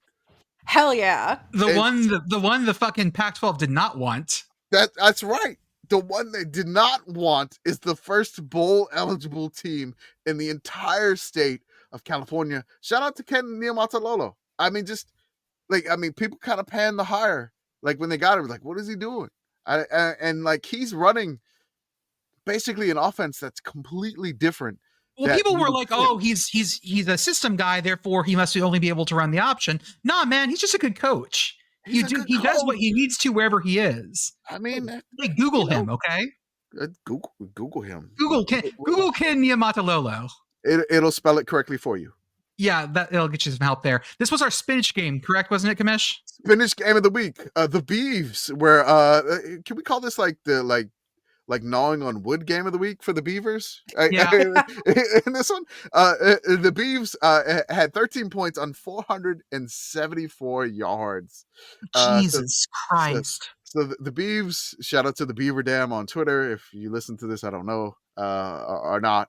But, shout out to them. They're just like Beavs fans. When you do like the, what did we learn this week? Like there was Beavers fans in our mentions. They're just like, we're just not that good this year. Yep, that was basically it. Sad Beavers fans. They just built a dam in the red zone and stopped all movement. They stopped their scoring. Built a dam in my heart. Army 14, North Texas 3. Army did the thing. They put a chokehold on them. We got to talk about the drive to end all drives. This is the second longest drive in FBS recorded history. The only longer one was that Navy drive during a bowl game back in the mid-2000s. Yes, it's only 32 seconds longer. So Commish, how long was this drive? This drive was 21 plays. Jesus. 94 yards. 13 minutes and 54 seconds. That's almost a quarter. It is almost a quarter. Fucking quarter. That's the dream. That is Army, like, seriously, if Army wouldn't have scored on the down that they scored on, I think they had another shot, and that could have been at least. That's not even a play clock. Like 40 seconds is you could have had the record if North Texas could have stopped. But North Texas just like, dude, it's been 21 plays, 94 yards, and then Army's Twitter just like tweets the graphic drive. It's just like drive. Here it is, and then so like I'm like, mother of God, Army is like just throwing, and then everybody there. Shout out to like Coach Dan Casey, like I think like PSC highlights, like Coach Dan Casey posted like the abbreviated version, and then somebody in his replies was like, "Can you post like the 13-minute 54-second version of this one?" The full Like, video. I want to see video out there. I want to see the entirety of this thing. Which again, it was amazing. Like I didn't want to say anything while it was going on, but like I was watching this as it was going on, and I'm just like, okay, like if as soon as it scores, I'm ready. Like give me the app update. Give me the app update, ESPN, and I am posting this because I am watching this. It was just so masterful and just so like deflating for Army. I mean, for North Texas, because they had nothing after this. Like I can't believe it. And it was a phenomenal drive. Shout out to Army again. This is the longest one of the season. This is the longest drive of the week. You'll see it on the Substack if you subscribed on Monday, or if you want to do it on Tuesday, it's there. It's free. Enjoy. This was just so life draining. I watched folks that I know at that game realize that they had gotten into quicksand, realize that they had started down this path, and when it was like 5-yard gain, 3-yard gain, 5-yard gain, 3-yard gain, 2-yard gain, 7, 8, just like, oh no, we're stuck in this. We're in the quagmire. I know how this goes. Oh God. And the more you flail, the deeper into the pit you sink. Can we like call this like the Army sleeper hold? Yeah. Like, like there's a wrestler, and it's just like the Army sleeper hold has just gotten you in, here they go. And then like, like halfway through the drive, you raise the arm up, and it like sounds like something Sergeant Slaughter would have done. Did Sergeant Slaughter do this? I know there was some wrestlers that would do this, which I'm sure Hector would know. But like it just felt like they just had you in a sleeper hold, and the ref would check your arm. Are you still alive, North Texas? Yeah, I'm still alive. And then they check it again. It's like, are you still alive, North Texas? Yeah, I'm still alive. And then you check it again, North Texas. Are you still alive? No, I'm dead. Like I'm sleeping. I'm just. It's over. Like touchdown, Army. I am. I just don't care anymore. Just make it stop, please. I mean, there's a certain point when you face like a good Army team, they just take your will to live away from you, and I can't imagine just banging up against Army 21 straight plays as a defense for nearly a full quarter. I can't imagine like what your body's going through, and then you just keep looking at them and you're like, they're not tired. I'm tired. And then like you're just slowly fading and fading and fading and fading, and it's like, and then you fall asleep and the phone hits you in the face. The best part was that like this would like it was 7-3 at this point. Yes, like this is in the third quarter, and like this sealed like there was no coming back. Like even if North Texas hits like a big touchdown, the defense has to go back out in the field, and it's just like after this drive, what North Texas tried to do, they went 9 plays, 64 yards, 3 minutes, 14 seconds. They threw an interception. Interception. Absolutely. Just fucking, give it back to him. Now, what happened after that? Like, Army did fumble after 7 plays in like 4 minutes, but then guess what North Texas did? 8 plays, another interception. So interception. It's just like they just, that was it. That was the game. No, it's fine. Our Army just put the tank in tank mode and just went, and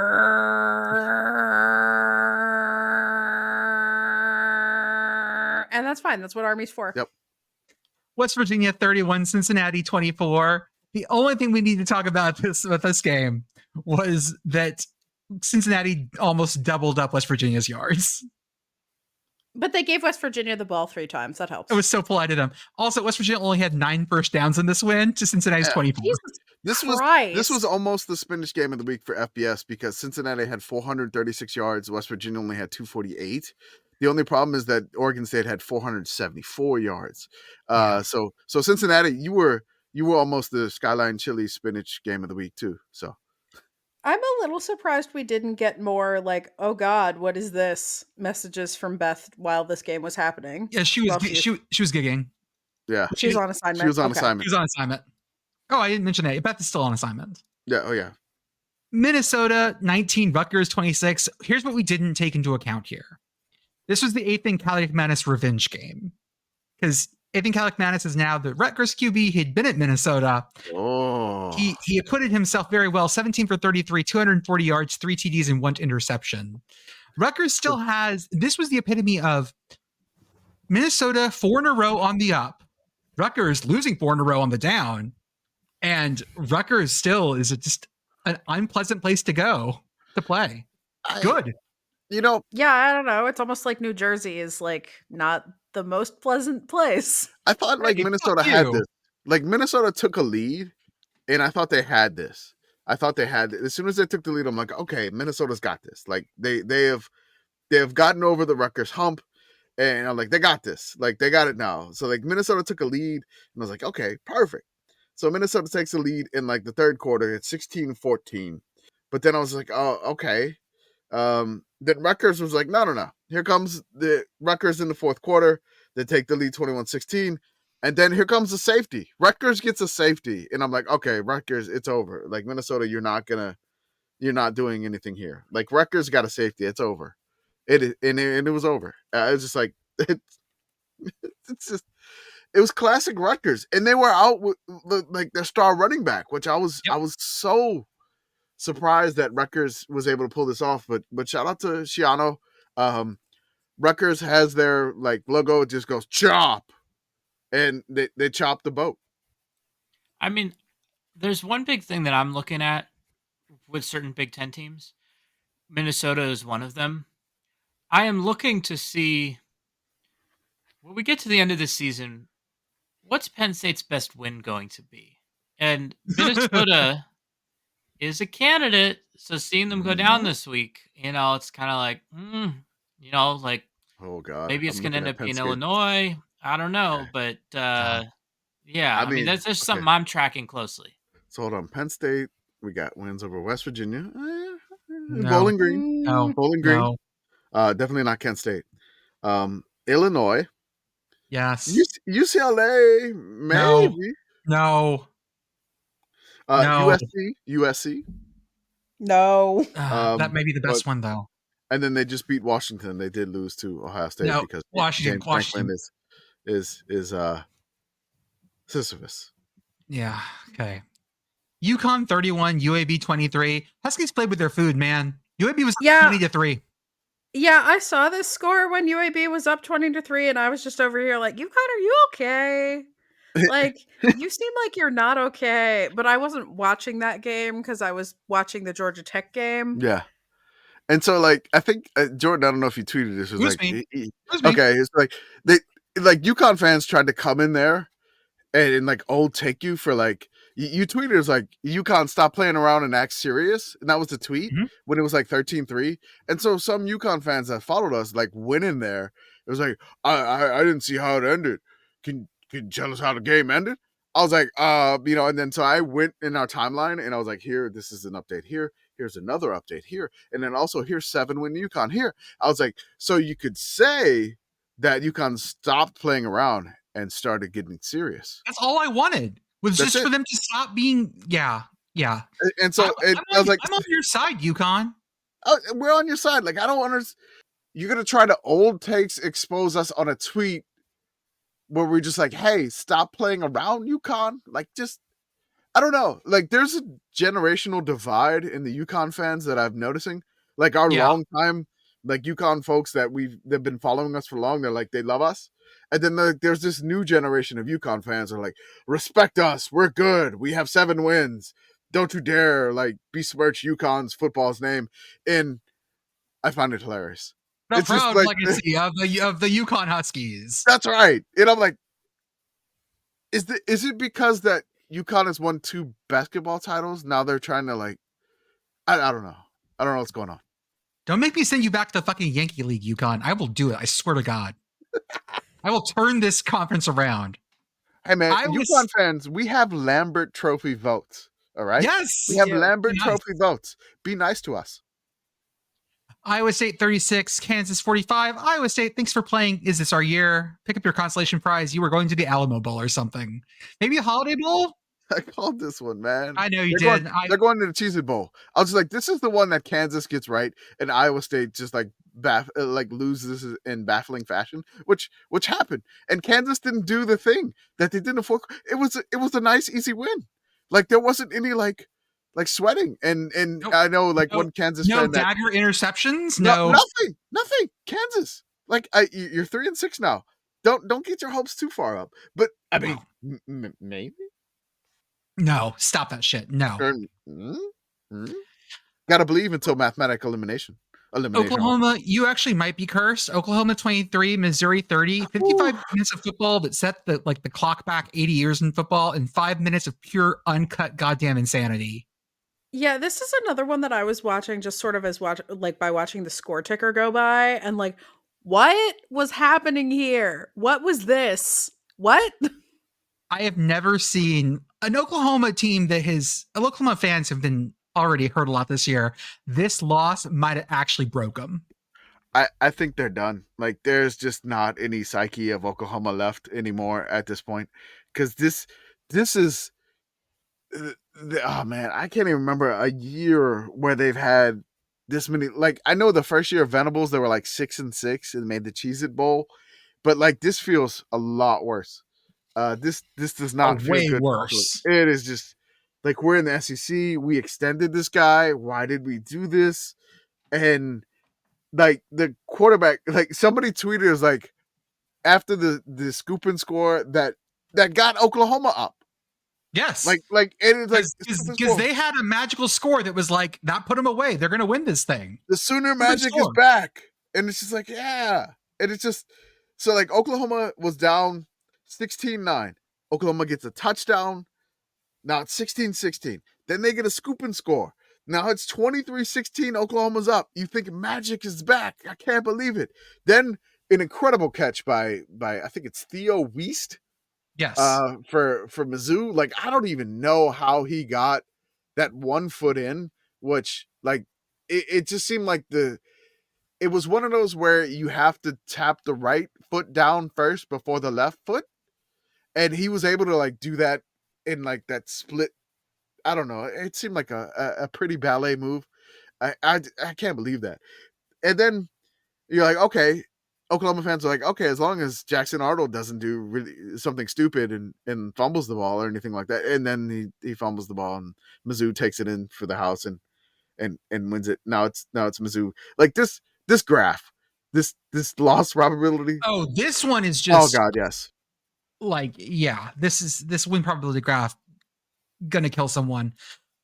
Oklahoma State 13, TCU 38. Something is cursed in Stillwater. Like they are just, it's down bad. They're not gonna. I don't think they're gonna win a Big 12 game this year. It's bad. I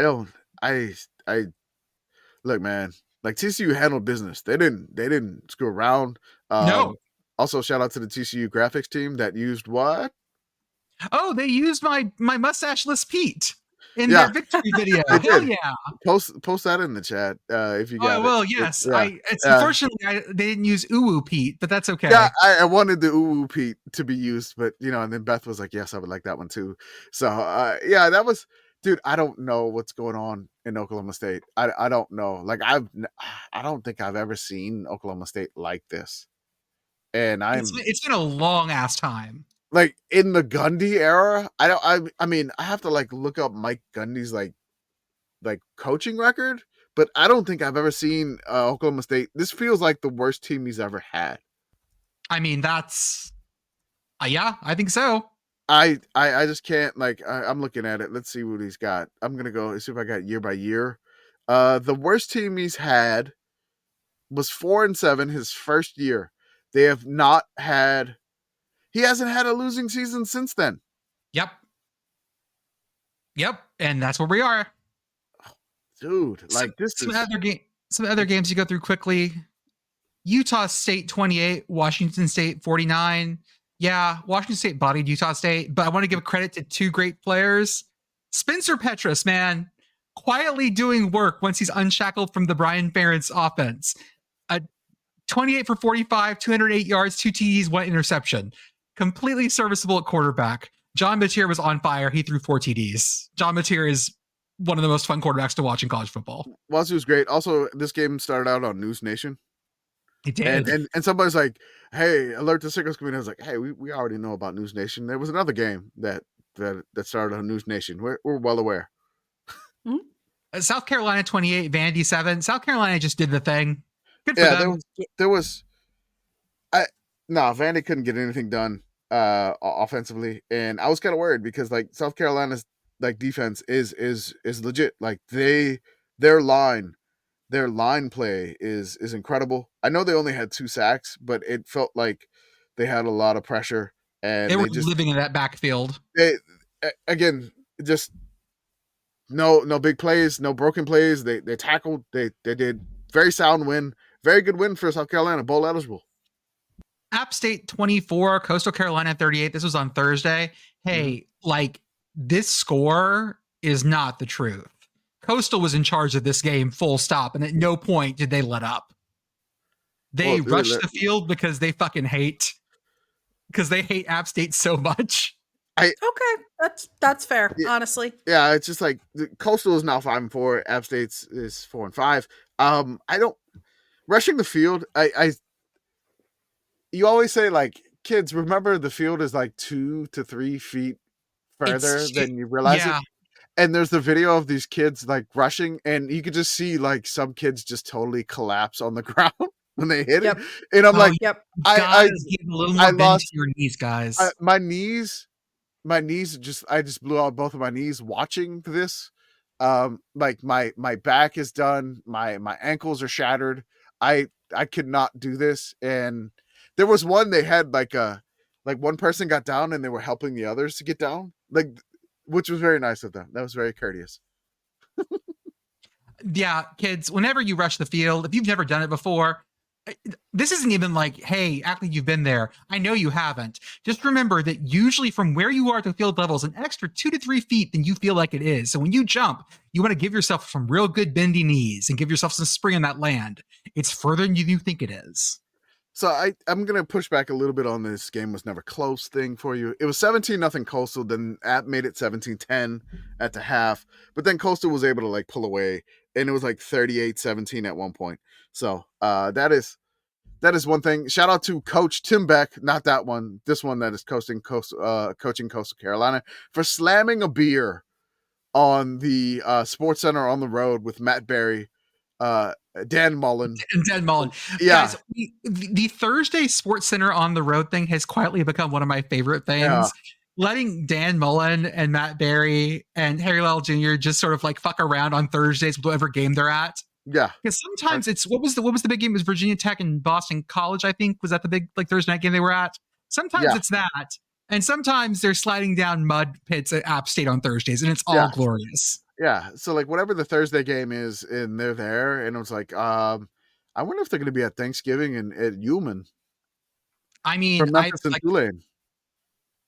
Have you seen the sweaters they're giving? They're giving away home field sweaters with that game, y'all. Yeah, but you got to have a ticket. And so I'm like, I'm going to email like Tulane, like, can you give me I want that sweater. I want that sweater. It looks so good. I want it. Like, I can't make New Orleans Thanksgiving happen, but I want that sweater. Iowa 17, UCLA 20 on Friday night. Iowa, baby, what are you doing? Iowa, baby. Not having quarterbacks, that's what they're doing. Fourth-string quarterback. Reject modernity. Return to 2023. Friend of the show, Lucy Roden, was having a bad time with this one. Like, this is the game where you're like, all Nebraska fans are happy now. Like, all Nebraska fans is like, hey, haha, it happened to you too. It happened to you too. They're not like fully like, we're happy, we're bowl eligible, Nebraska happy. But just like, Iowa, And we saw that too. Like, don't give us any grief about that, Iowa. I want to give a shout out because UCLA had like a horrible rushing offense, like one of the worst rushing offenses. And Iowa has one of the best rushing offenses. And this was like, Iowa went out to LA to play in the Rose Bowl, and they starred in the movie Trading Places because UCLA was just running the ball like crazy. It was Freaky Friday. It was, again, Trading Places could work too. We don't have to do the Freaky Friday, but it was on Friday, so that could work too. See? Yeah. It works on multiple levels. Which one? So who's Lindsay Lohan and who's Jamie Lee Curtis now? No, we don't count that one. Oh, okay, but they're making another one called Freaky or Friday. I think, done. Or did they already make that one? We stop making movies, people. I like the Jamie Lee Curtis one. The Lindsay Lohan and Jamie Lee Curtis one. Wait, is there a different one? Yes, the original. The original one. Who's in that, Jordan? That was Jodie Foster and, let me see, Barbara Harris. Jodie Foster, I could remember, yes. And that was the original one. Apparently, there was a 1995 TV film starring Gabby Hoffman and Shelley Long, who was the mom from the Brady Bunch. Huh. Oh, hey, you want to see the most mid-90s fucking movie poster? Dropping that? You know I do. Dropping that in the chat. Oh my God. Oh God, that is Disney's. 90s. Oh my God. Disney channels. Oh God. Huh. But yeah, UCLA rushed for 200. She's cool. She's blowing a bubblegum bubble. UCLA rushed for 211 yards. Iowa, 31 rushing attempts, 80 yards. Oh God, 2.6 yards rushing. Caleb Johnson, big fan of Caleb Johnson, right? Yeah. 18 carries for 49 yards. Had a TD. The backup QB that led him to like basically the game tying touchdown to make it 17-17, and UCLA got the field goal to take the lead. Jackson Stratton, 4-string QB. He only played before this Colorado State in 2022. He hadn't thrown a pass since 2022 in the game. And so, I don't know. People were questioning his life choices because he's from Mission Bay, California. He's like, Fort Collins, you can get away with that one, but now Iowa City? I don't know. Someone mentioned that it was their 5th string because the 4th string had been converted to a wide receiver. I mean, how are we supposed to know that on a depth chart? I don't know. This is the or. We're down to the 5th or. I don't know. Rice 20, Memphis 27, Navy 28, South Florida 7, Navy like finally finding some legs again. Syracuse 31, Boston College 37. Tell me anything about either of these two teams. Do you understand these two teams at all, besides the fact that they're ACC? No, and they are not designed to be understood. So, like, don't hurt yourself. It's fine. I know Bill O'Brien wants to run the ball. That's what I want to know. I know he wants ball control, and he wants to use rubber show. He wants to use like Castellanos in the run game. I know he wants that. That's the only thing I know about that. And Q's, I don't like. I like their offense, but like, is their defense not good? Or is it just like Kyle McCord throws another interception and puts the defense in a horrible bad spot? Or Boston College gets a safety, which they did in this game. So I don't understand for sure here, but again, I know BC wants to run the ball. Q's, I kind of get their offense, but like it's like Kyle McCord unleashed. But like they have a great running back. I don't know Fran Davis's game plan fully yet. It's his first year. Reminder: Castellanos did get hurt this game. He did. Oh, he did, which is not a great for BC. Texas State 38, ULM 17. Yeah, okay, that's fine. Next one, baby. Just keep rolling. I told you that in 5-1 the bye week, and there's like, yeah, they're going to a bowl. I'm like, man, nothing is ever given for ULM. I still believe in ULM. Okay. I said that ULM needed the energy from the crowd to win this one. Unfortunately, the heavens opened up in Monroe, and it was pouring like thunder, lightning, bad, heavy rain weather. And nobody was there because of the poor weather, and there was no energy in the stands and they were down 28-0 at the half. They made it 28-14 by the end of the third, but it was just just not enough. If they could have got another, maybe they could have made it a little bit more interesting. From there, they lost 38-17. Also, now ULM is banned from the Super Dogs on ESPN Game Day, according to Reese Davis. Davis called your ass out. Look, Stanford Steve rolled with them and 1 week, and Stanford Steve lost badly when he did it against, I think, South Alabama.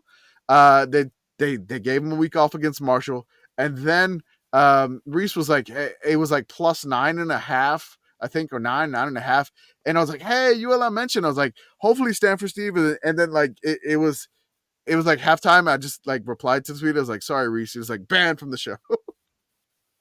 I figured you were banned from the show. Oh, I probably am. Or is it ULM and betting the Superdog? I don't. It's fine. I don't. You say it now, but next time they like come around and be like, oh no, remember, Reese said no because of the ULM bet. The one ULM bet banned from the show. Maybe they won't shout out the committee anymore. I don't know. Colorado 41, Texas Tech 27. The tortillas blotted out the sun. And the best part was Travis Hunter grabbed the tortilla, stuck it in his pants, then signed it. And so I'm going to give it to Blue Sky is a little bit, can I just say, like, Blue Sky is kind of got like horny in the walls. Yeah. The horny is very much in the wall. The horny is in the walls naturally in Blue Sky, which is, again, if you're not aware of it, there's a little horniness in the walls in Blue Sky, which is it's fine. If you don't know, now you know. Now you know. So as soon as I posted the video of Travis Hunter stuffing the tortilla in his pants, and I'm assuming that he's picking it up to not slip on it because it's basically kind of in front of him, and if the wide receiver runs like an in cut, he can probably slip and fall, and I don't know if he gets hurt or anything. So he picked up the tortilla, but then after the game, he had the tortilla, he brought it to the sideline, and he's autographed it and gave it to the reporter, and they posted the picture of the tortilla with like the hole in it, and so Blue Sky was like, what was he doing with that tortilla? Blue Sky, stop it. Stop it, Blue Sky. And so like I had to reply to it. I gave them a night to have their fun. About this. But then this morning I was like, hey, we got to sober up. This is what they do. At Texas Tech, they either cut or bite a hole in the center of the tortilla to make it fly further. And that's what it is. So they use their tech degrees on the tech fans put their dicks in the tortillas to make them more aerodynamic. Okay, that's what happens. It wasn't the Colorado player that did it. We're not on Blue Sky. Instructions unclear. Dick stuck in tortilla. Okay, if it's stuck in there, then you have also missed a lot of other things too. Okay, so to turn this back in a different direction, how about Colorado now being in the driver's seat to make the Big 12 championship game? I refuse to even acknowledge this at this point. Colorado and BYU, two normal ass teams, very normal. Very normal that they're in the Big 12. Yeah, my brain is not computing that, so I am not willing to acknowledge it. I just want to say how many teams. So Colorado's 5-1 in the Big 12. How many teams do you think in the Big 12 have 4 wins in conference? Oh God, a bunch of them do. All right, just give me a number. Over under a number here. I'll say that probably 10 of them have at least 4 wins. That's okay. Conference wins or overall wins? Conference wins. Just conference. Okay. Not overall. Conference wins. Conference only. 6? 7. Corn, you got a guess? I'll say 5. Okay. So we have Iowa State, Kansas State, Arizona State, West Virginia, TCU, Texas Tech. That's 6. Okay, there you go. 6. Pitt Girl is correct. How many have 4 wins overall total? 4 wins overall total. Yeah. How many are in the Big 12? Like 16? 16, I think. Okay, so I could probably count the ones that don't. So that's 1, 2, 3, 4, 5, 6, 10. Okay. 10 have, 10. Okay. 10 have at least. Oh no, it's 11. Houston's got 4 wins. They're 4 and 5. It's 11. Clemson 24, Virginia Tech 14. This one had the awesome blocked Field goal. I forgot this game was on. I lost this one. I don't know what happened. I was listening to this game on the College Football Blitz. I missed most of the afternoon slate because I was attending a belated Halloween party. But I was listening to this game on the Blitz on the way over there, and I got to hear the blocked field goal, and that was great. And that was also, I think, the only thing any of us needed to know about this game based on the score. 10 Indiana. This is 15 Indiana 20. Indiana did not look great, but who the fuck cares? Some excellent shots of this game. I think it was on CBS. I believe it was on CBS. Yes. Had some absolutely great overhead shots of the stadium. Made it look really great. I don't know what drones they were using. It was wonderful. No, CBS's production value has always been great. Like when they did the SEC games, and now they're doing it for the Big Ten stadiums. So, I mean, their production value is always good. One of the top tier production and probably in college football. Georgia State 7, JMU 38, Temple 6, Tulane 52. Yeah. Ouch. Roll this was wave, homecoming. Homecoming to the wave. Sold out to watch the sold out. No, sold out. Sold out human. No, but no, shout out to the wave. They didn't. No, and they're ranked now too. Yes, ranked wave. People ranked. Yay. Arkansas State 19, Raging Cajuns 55. Raging Cajuns are very much in the driver's seat of the Sun Belt West right now, and probably the Sun Belt overall. Western Kentucky 41, New Mexico State 28, Maryland 18, Oregon 39. Oregon fucked around for like a lot of the first quarter of this game, and I never really thought that Maryland was going to do the thing, but it was fun to watch it while it was happening. Mississippi State 14, Tennessee 33, nothing surprising there. UCF 31, Arizona State 35. Without Cam Scatterbo, the Sun Devils not looking as good, which makes me think that Cam Scatterbo might deserve the Heisman for being like the core of this team. I don't care. Arizona State won this game. They won it without Cam. They did, and I mean UCF is solid, but Arizona State again. Shout out to Kenny Dillingham. Shout out to that program. An amazing turnaround. It's a great story. Someone was saying, and as this is the Discord goes, that Colorado was the biggest turnaround from last year. Mm-hmm. And like, honestly, Indiana or Arizona State go above me on this one. Yeah. Arizona State has been a smoking crater for so goddamn long that this is absolutely amazing.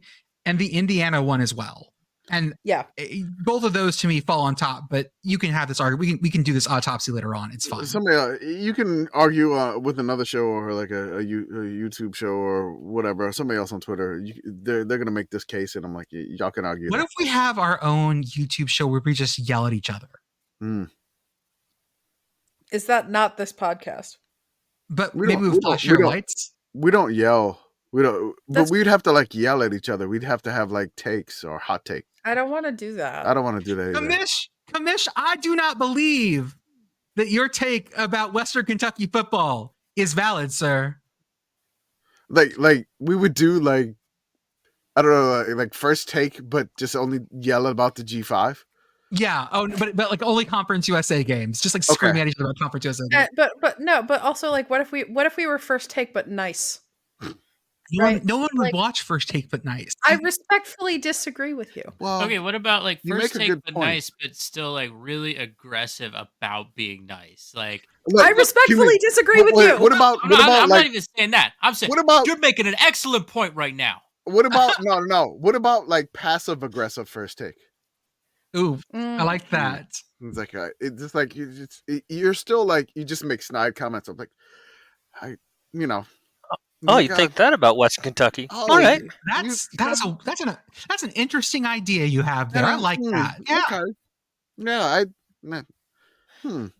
Penn State 35, Washington 6. Okay, sure. Yeah, whatever. UNLV 29, Hawaii 27. UNLV got absolutely just handled by Hawaii. The 2 points actually come off of a safety, and that was the margin of victory. That was the margin of victory. Yeah. Was it the block punt? The wide receiver with the block punt again? Yeah, I believe so. It's like his fourth. He's got more than like almost every single team. What is his name? Not like he has more. He had like he UNLV has 4 blocked punts. They're all him. Yeah. Oh, good for him. His name is. I think it starts with Ricky White. Ricky White. Never mind. Ricky White the third. Ricky White the third. The Pineapple Trophy goes back to Vegas, where I assume it will be used to signify couples that they are ready to swing. It's pineapple. It's a thing. I'm sorry. Jordan, how much time have you spent on Blue Sky? A lot. The hornies. On which account? On which account? The one you know about or the one you don't? Oh, Jesus. There's another one? He's got 3, folks. Yeah, just pineapple account. This pineapple account. They call me SpongeBob because I live in a pineapple under the sea.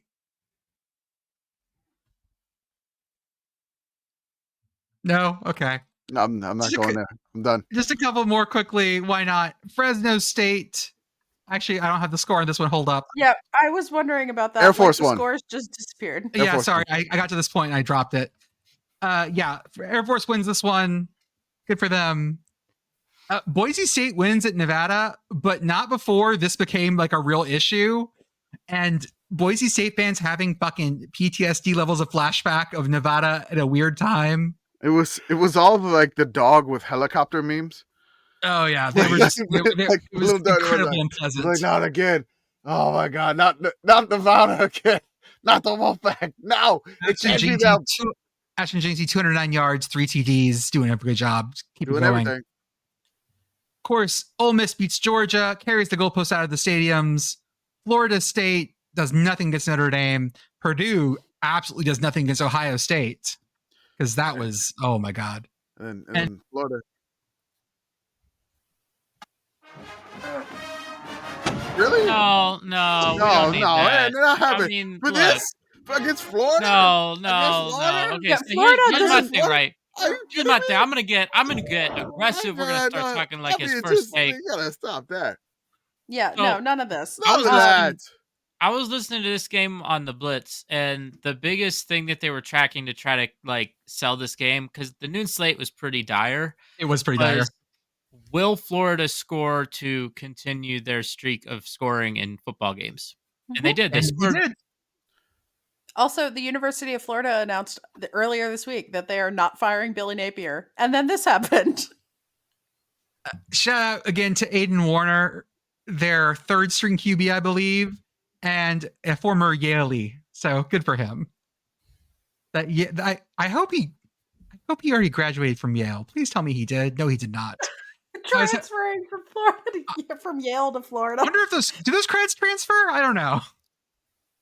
I feel like they have to transfer in that direction, but they might not transfer in the other direction. I can imagine someone at the Florida admissions office just being like, tell them no. Tell them to fuck off. We're not taking those credits. You want to come here? Why? For the amazing football program. Who lied to you? Yeah, again, why? And then some FCS fun ones. Yeah. The game that was the talk of our Discord, Stetson and Marist. Why the fuck did this get picked up?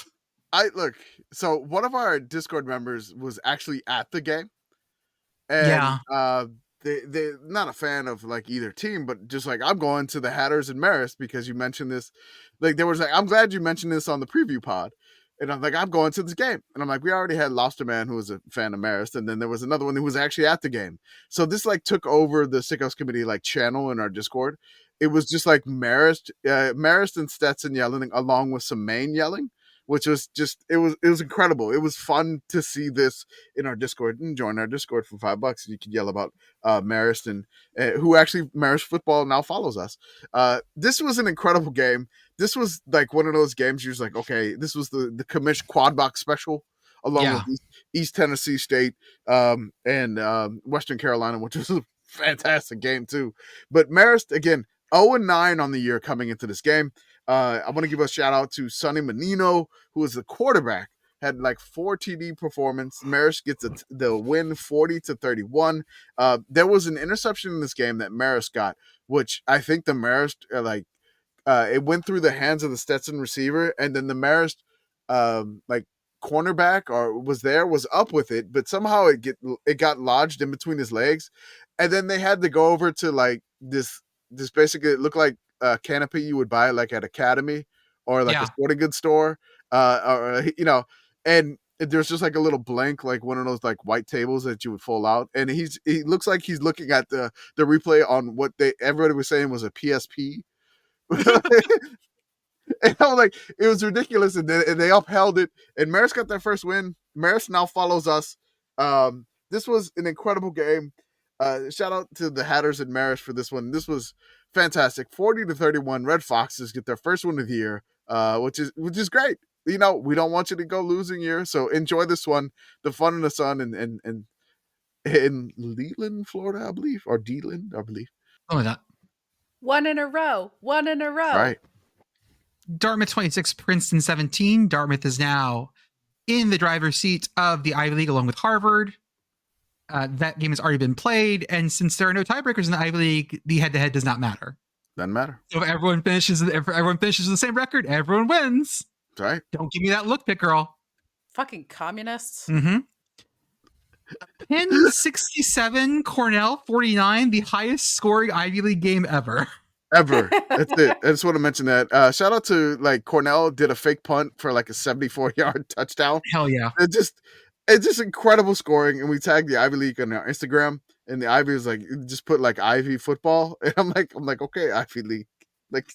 This 67-49, Big 12. There. We had a 55-yard tush push for a touchdown for LIU. Hell yeah, Sharks. Which was great. And we tweeted it, and then the funny thing is we tweet something we catch the ref on a hot mic.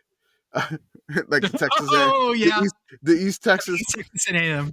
East Texas A&M hot mic there, and they gotta win too. Shout out to them. They we tweet this stuff, and then other bigger media places pick it up, and it's really funny to me because then SportsCenter was 55-yard tush push for Long Island University. I was like, where did you get this, ESPN?